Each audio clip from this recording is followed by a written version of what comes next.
اور وہ یہ سمجھتے ہیں. اچھا پھر ایک اور چیز ہے کہ سپریم جوڈیشل کونسل جو ہے اس میں بیٹھے گا کون کون, کیونکہ اس وقت جو سپریم جوڈیشل کونسل کی سپریم جوڈیشل کونسل ہے اس میں تو عمر رضا بندیال صاحب ہیں, مقبول باقر صاحب ہیں, جسٹس قاضی فائز عیسیٰ صاحب ہیں, یہ 3, اور justice Islamabad high court کے چیف جسٹس عطر اللہ صاحب ہیں, اور chief justice Sindh high court Ahmed Ali M Shaikh صاحب ہیں. یہ 5 ممبرز ہیں سپریم جوڈیشل کونسل کے. لیکن جب قاضی فائز عیسیٰ صاحب کا معاملہ آئے گا تو قاضی فائز عیسیٰ صاحب جو ہیں وہ کیونکہ نہیں بیٹھ سکیں گے, تو پھر ان کے بعد کے جو جج ہیں جسٹس سردار طارق مسعود وہ بیٹھیں گے.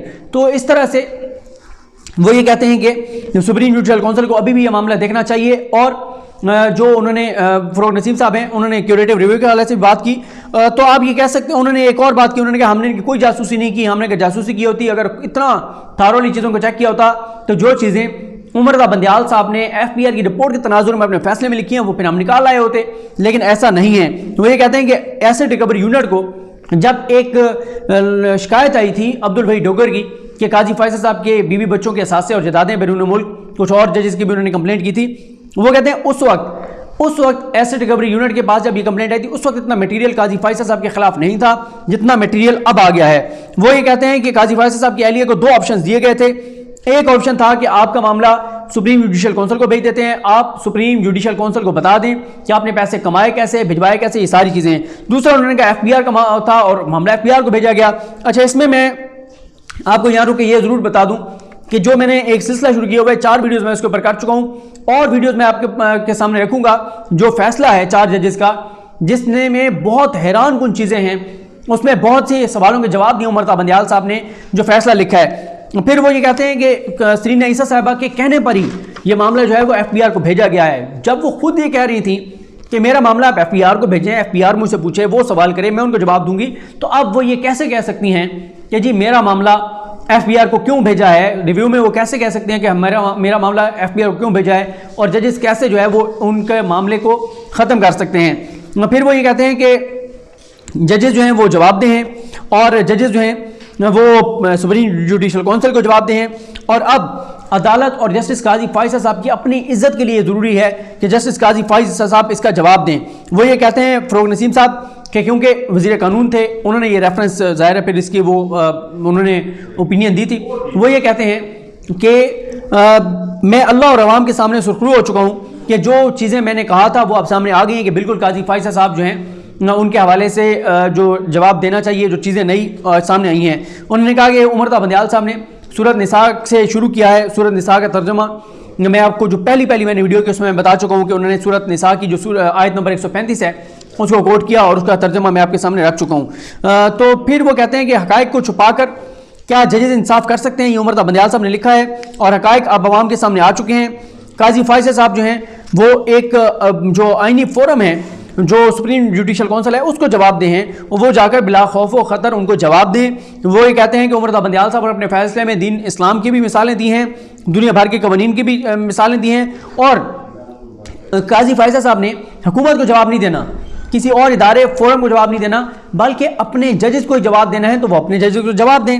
اور وہ یہ کہتے ہیں کہ ججز جو ہیں وہ بہت سے بڑے فیصلے کرتے ہیں, لوگوں کو پھانسی کی سزائیں دیتے ہیں, نااہل کرتے ہیں, ہر طرح کی سزائیں دیتے ہیں. تو اخلاقی جو اتھارٹی ہے ججز کی وہ بہت ضروری ہے, اور اگر جج کی اخلاقی اتھارٹی نہیں رہے گی تو پھر باقی کیا بچے گا.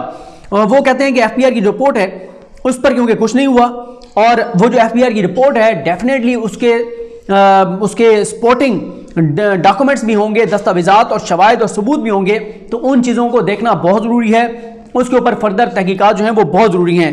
وہ یہ کہتے ہیں کہ نئے حقائق جو ہیں وہ کیونکہ سامنے آئے ہیں, اور وہ کہتے ہیں کہ کیونکہ ہم پارٹی ہیں, کیوریٹو ریویو ہم نے دائر کر رکھا ہے, تو ہمیں جو ہے وہ اس ایف بی آر کے رپورٹ کی کاپی دی جائے تاکہ ہم بھی اس کا جائزہ لیں, اور جو چیزیں عمر رضا بندیال صاحب نے لکھی ہیں وہ تو بہت خوفناک ہیں, اس لیے ہمیں رپورٹ کی کاپی دی جائے تاکہ ہم بھی اس معاملے کو دیکھ سکیں. یہ کیس ڈیڈ نہیں ہے, اور وہ یہ کہتے ہیں کہ 3 آپشنز ہمارے پاس مختلف موجود ہیں, میں اور عدیل وڑائی صاحب آپ کو بتا چکے ہیں. اس میں ایک تو یہی ہے کہ سپریم جوڈیشل کونسل یہ سمجھتے ہیں خود نوٹس لے لے. دوسرا یہ ہے کہ کیوریٹو ریویو جو ہے اس کو حکومت جو ہے اس کو پرسو کرے گی, اس کو فالو کرے گی, اس کو آگے لے کر چلے گی, اس کی پیروی کرے گی. اس کے علاوہ ایک آپشن یہ ہے کہ جو انفارمیشن آئی ہے اس انفارمیشن کی بنیاد پر نیا جو ریفرنس ہے وہ سپریم جوڈیشل کونسل کو بھیج دیا جائے. یہ تمام آپشنز جو ہیں وہ حکومت کے سامنے ہیں. لیکن یہ ضرور ہے, وہ یہ کہتے ہیں کہ یہ معاملہ آگے بڑھے گا, یہ معاملہ ختم نہیں ہوا, یہی بات ہم کہہ رہے تھے. اب یہ معاملہ کیسے آگے بڑھتا ہے, کیا کیا جاتا ہے, یہ آنے والا وقت بتائے گا. لیکن بہت امپورٹنٹ انہوں نے باتیں کی, تہلکہ خیز ان کے انٹرویوز تھے, کیٹاگوریکل انہوں نے باتیں کی, کلیئرٹی کے ساتھ انہوں نے باتیں کی. تو دیکھتے ہیں کہ چیزیں کس طرح آگے بڑھتی ہیں.